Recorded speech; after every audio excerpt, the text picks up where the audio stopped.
Assalamualaikum warahmatullahi wabarakatuh. Kepada yang terhormat Bapak Ibu dosen penguji ujian kinerja PPK dalam jabatan 2021. Perkenalkan, nama saya Syekh Nur Imanuddin SPDI. Saya adalah guru MI Muhammadiyah Gembong, sekaligus mahasiswa PPK dalam jabatan tahun 2021 angkatan 2 di LPTK UIN Sultan Maulana Hasanuddin Banten. Pada hari ini, Senin, tanggal 29 November 2021, saya akan melaksanakan ujian kinerja atau UKIN secara luring di madrasah saya MI Muhammadiyah Gembong, Kecamatan Bojongsari, Kabupaten Purbalingga, Provinsi Jawa Tengah. Berikut ini ujian kinerja saya. Selamat menyaksikan. Wassalamualaikum warahmatullahi wabarakatuh. Assalamualaikum warahmatullahi wabarakatuh. Waalaikumsalam warahmatullahi wabarakatuh. Bagaimana kabarnya Soleh dan Soleha hari ini? Alhamdulillah, luar biasa. Allahu Akbar. Nah, sebelum pelajaran dimulai, maka seperti biasa, ya, selaku insan yang beriman sekaligus insan yang berpancasila, maka sebelum pembelajaran dimulai, kita terlebih dahulu dibiasakan untuk membaca doa. Nanti dilanjut dengan membaca Pancasila sebagai warga negara yang baik. Harus tahu dasar atau ideologi daripada Negara Kesatuan Republik Indonesia. Dasar negara kita yaitu Pancasila. Oke, Mas Fahri coba dipimpin untuk berdoa.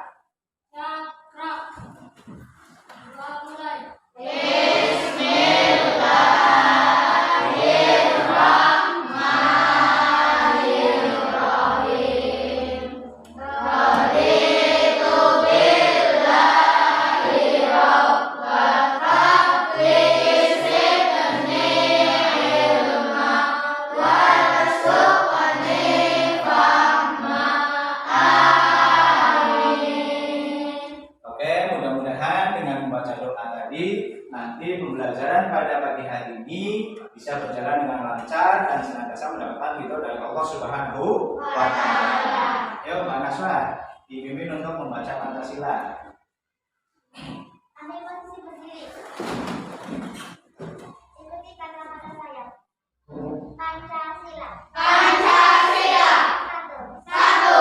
Ketuhanan yang Maha Esa. Ketuhanan yang Maha Esa. 5. Keadilan sosial bagi seluruh rakyat Indonesia. Ambil posisi duduk. Oke, selanjutnya coba Pak Guru ingin mengecek kesiapan kalian untuk belajar. Alat tulisnya sudah disiapkan? Sudah. Nah, alat tulis, buku sudah semuanya? Sudah. Ada yang tidak bawa alat tulis? Tunjuk jari, acungkan tangan, ada kan? Semuanya sudah menyiapkan alat tulisnya ya?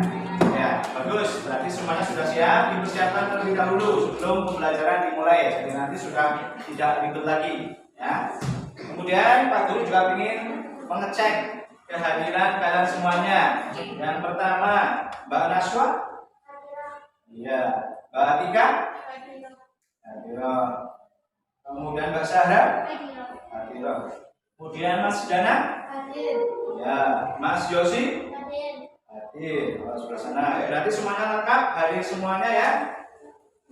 Nah, sebelum pelajaran dimulai, kita akan melakukan ice breaking dulu biar kalian itu tidak ngantuk, kalian itu tidak bosan, kalian semuanya berdiri. Ya, ketika Pak Guru bilang mugo bangga, kalian jawab maju, inspiratif, profesional, yes. Yang semangat ya. Dan kalau Pak Guru bilang adakah semangat belajar di dadamu, kalian jawab ada. Di mana? Ini dia. Oke, kita mulai. Mugo bangga, Maju, inspiratif, profesional, yes. adakah semangat belajar di dadamu? Ada. Di mana?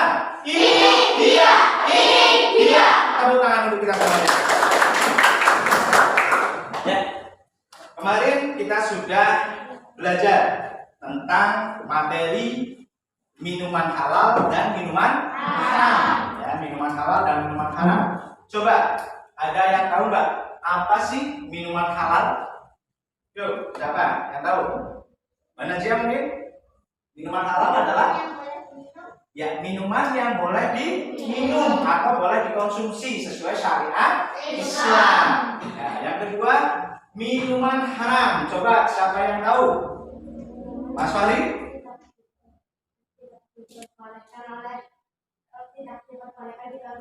Oh iya, betul.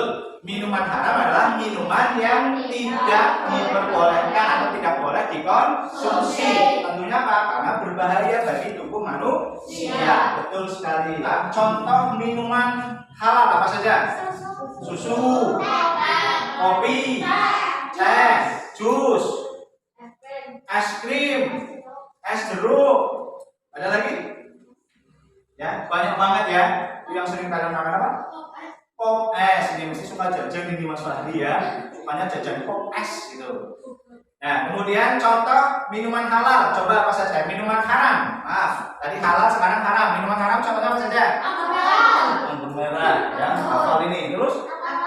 Ya, alkohol, jenis-jenis minuman keras atau minuman miras ya. Terus apa lagi? Ciu ya. Ada apa?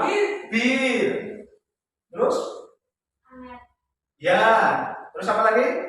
Ya, intinya semua jenis yang memabukkan itu biasanya minum-minuman keras ya, alkohol itu dilarang oleh Allah Subhanahu wa taala karena merusak organ tubuh manusia.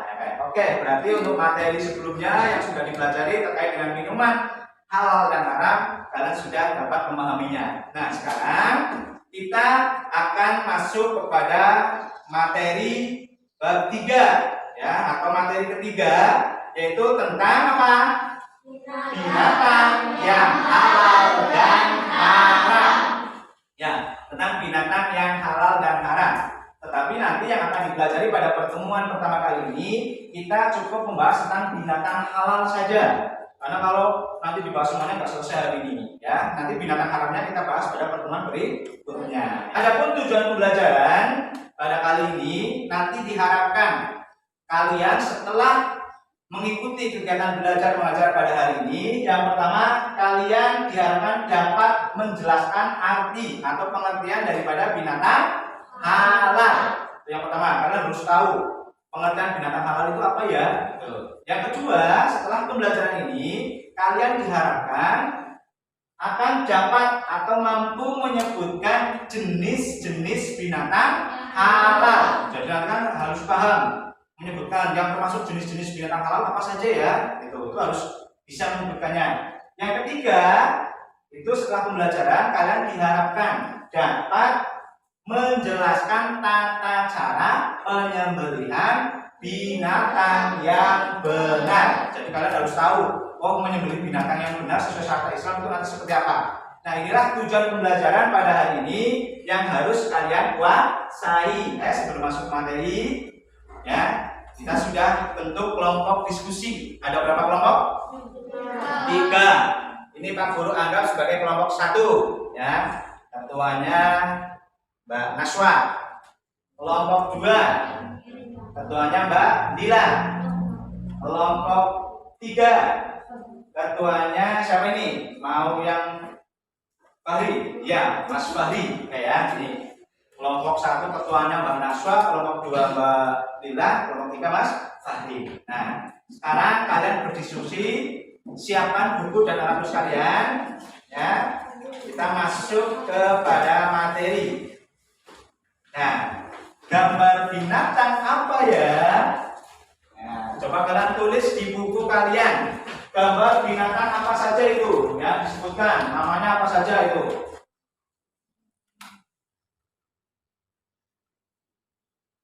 Ditulis nomor 1 gambar apa namanya, ya. Nomor 2 namanya binatang apa. Nomor 3 binatang apa. Nomor 4 binatang apa, dan seterusnya sampai 10 itu. Ya. Coba tahu semuanya apa enggak, binatang apa saja.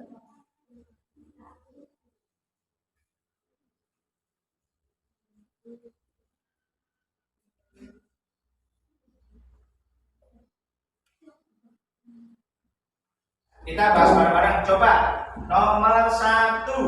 Ya, ini binatang apa? Kambing. Kambing, betul ya, binatang kambing. Ada yang salah nggak? Betul semua? Ya. Yang kedua, binatang apa ini? Ayam. Ayam. Ya, betul. Binatang ayam, ada yang salah? Ya. Yang ketiga, binatang sapi.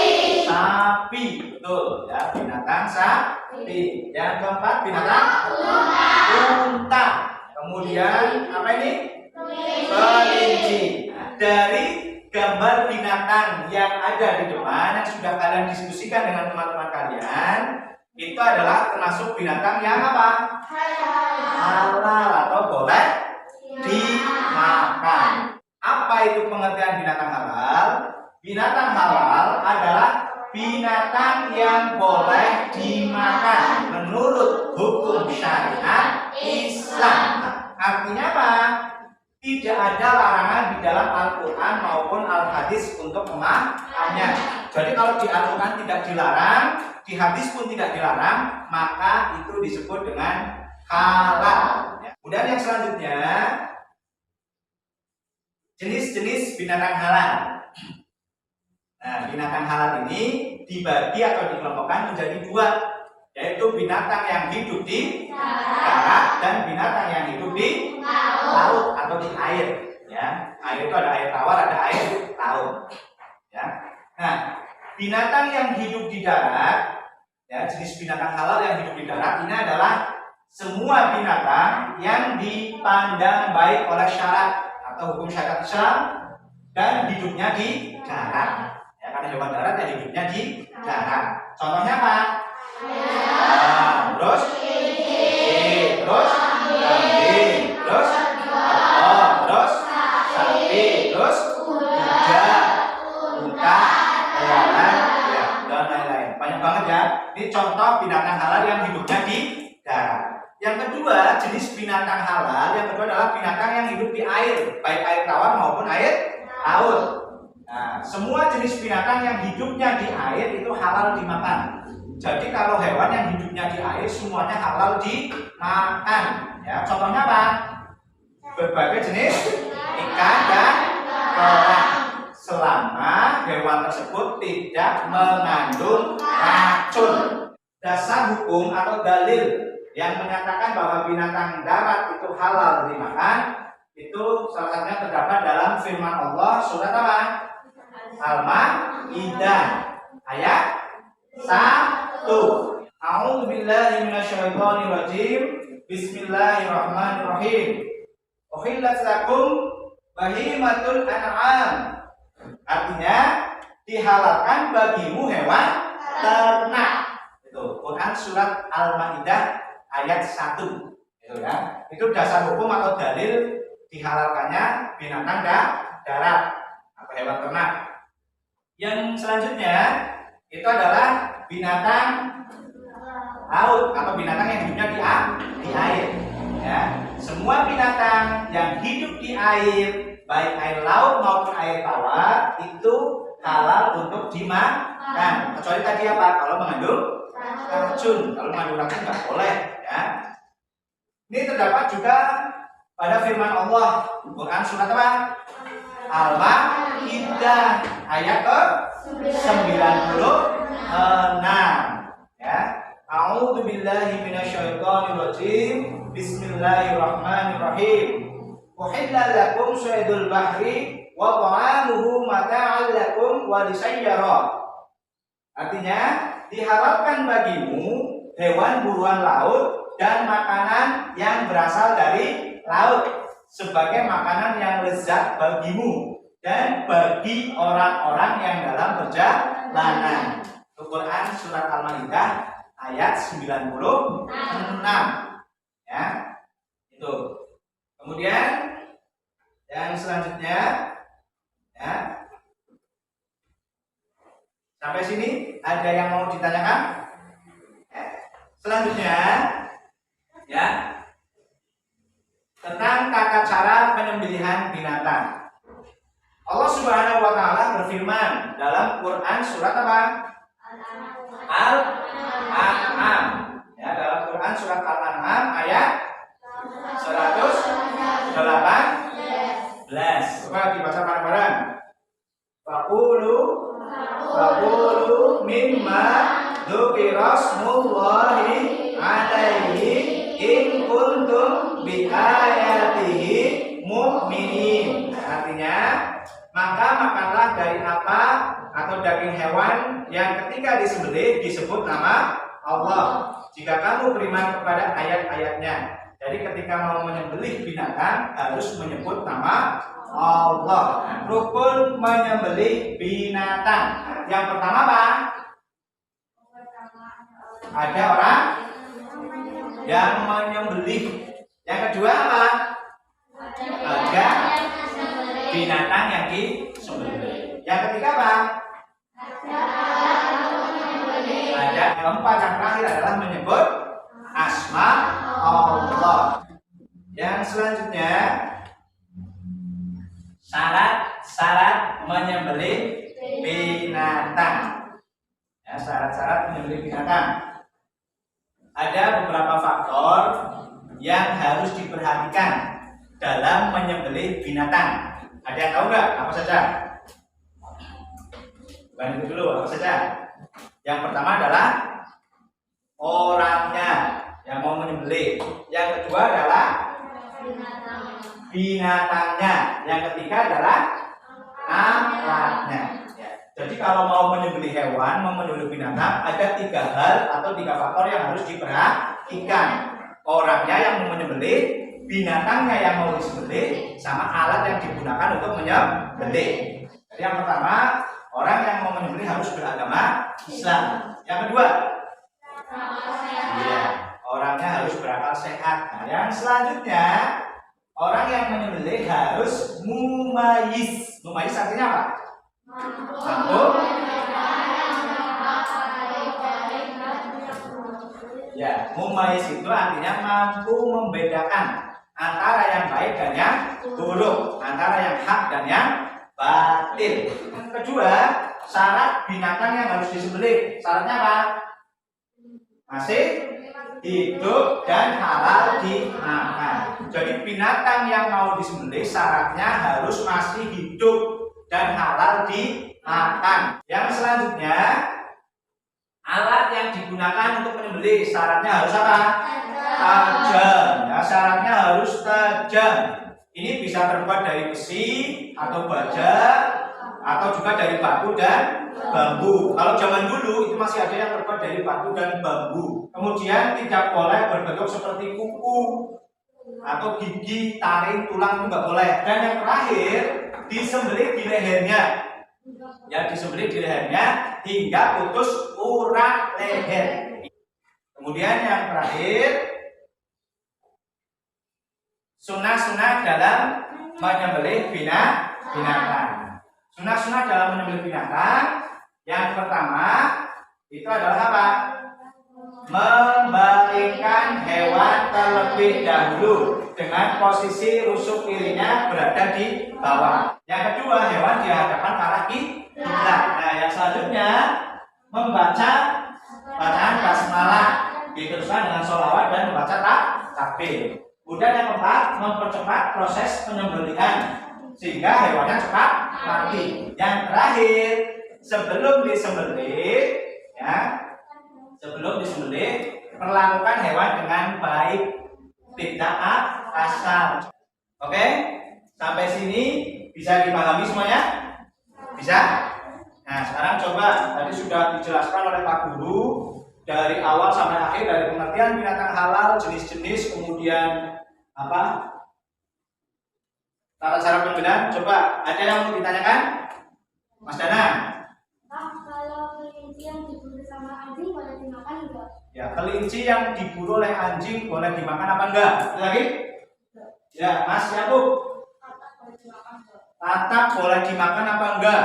Mbak Najia? Ikan yang sudah mati boleh dimakan enggak? Ikan yang sudah mati boleh dimakan apa enggak? Satu lagi, Mas Imam.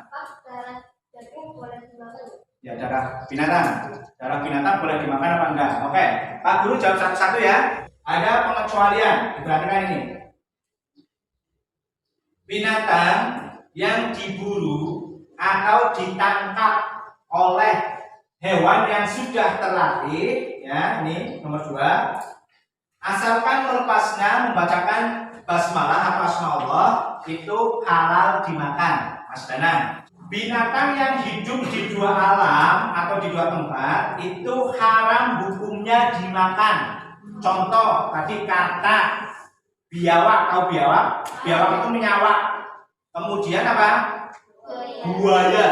Pada dasarnya nomor 1 ini, hukum memakan darah dan bangkai binatang itu haram. Perhatikan, hukum memakan darah dan bangkai pada dasarnya haram, ya. Tetapi ada 2 hal yang diperbolehkan, itu adalah ikan dan belalang.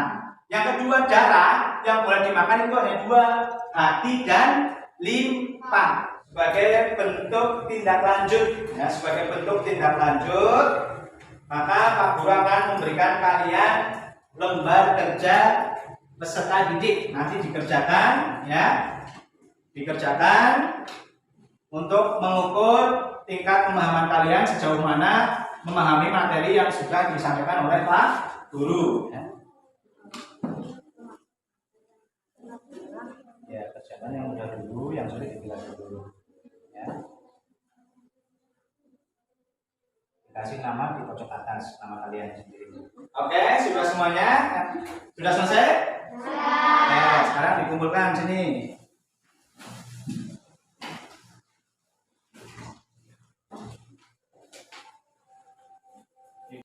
Ya, semua LKPD sudah dikumpulkan semuanya, ya. Nanti Pak Guru koreksi, Pak Guru nilai.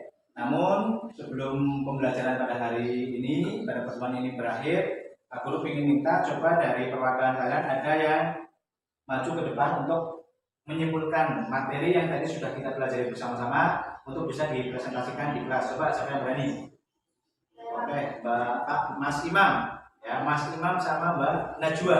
Sekarang maju. Sambil Pak Guru nilai LKPD-nya, ya. Binatang halal adalah binatang yang boleh dimakan sesuai syariat Islam. Jenis-jenis binatang halal, binatang darat dan binatang laut. Binatang darat contohnya ayam, kelinci, kambing, sapi, dan lain-lain. Binatang laut contohnya jenis-jenis ikan dan kerang. Binatang yang hidup di 2 alam haram hukumnya dimakan. Contohnya katak, biawak, buaya. 2 darah dan 2 bangkai yang boleh dimakan adalah bangkai ikan dan belalang, hati dan limpa. Ya, masih luar biasa. Tepuk tangan untuk Mbak Naswa. Sudah duduk Mbak Naswa. Sekarang Mas Imam, Pak Guru sambil melanjutkan nilai LKPD-nya, ya. Ayo Mas Imam. Tata cara penyembelihan binatang. Rukun menyembelih binatang. 1. Ada orang yang menyembelih. 2. Ada alat untuk menyembelih. 2.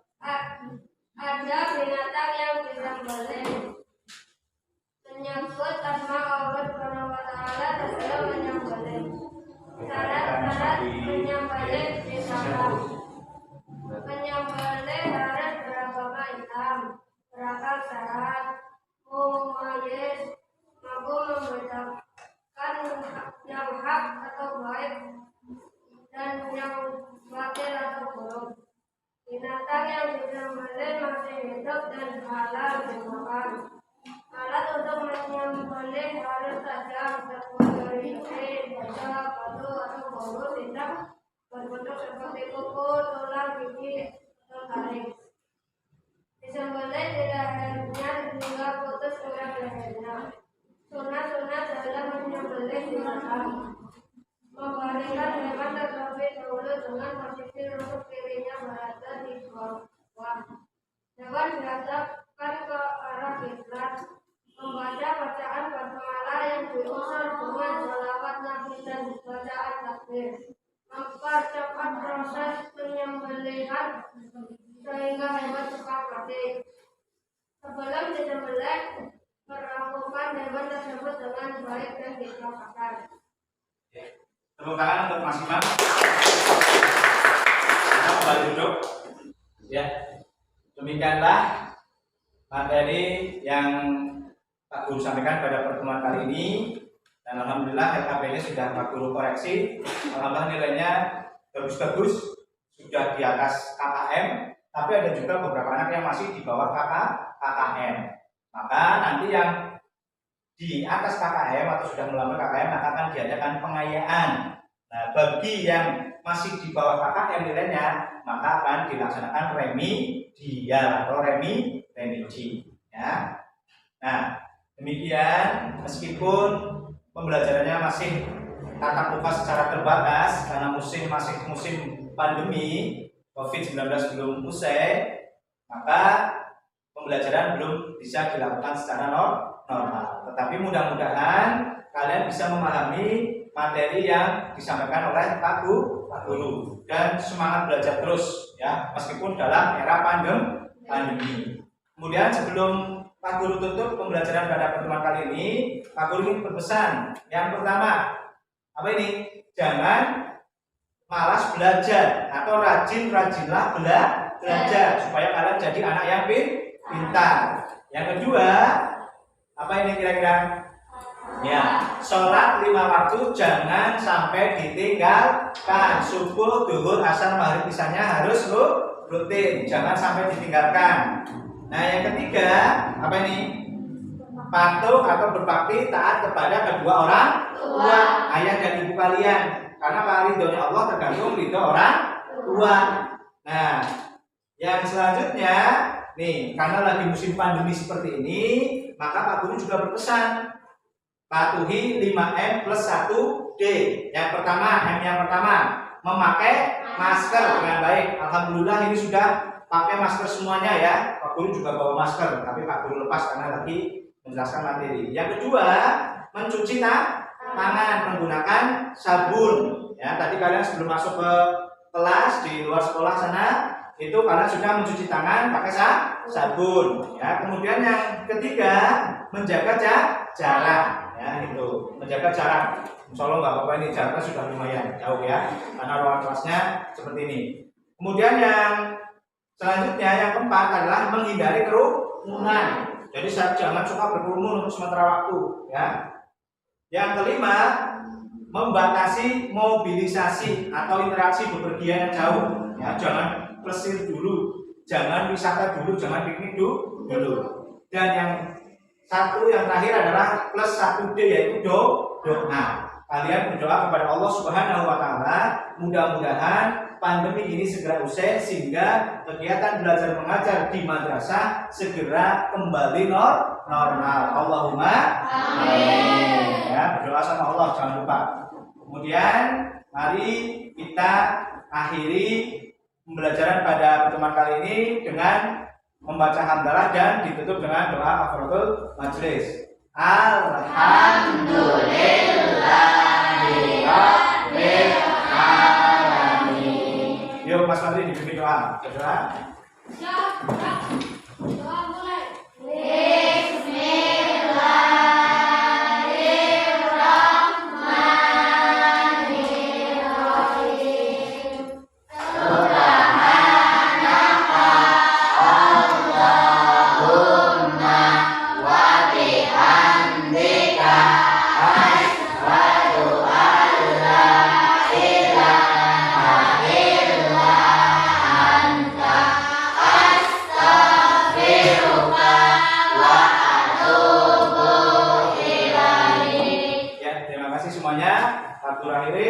Assalamualaikum warahmatullahi wabarakatuh.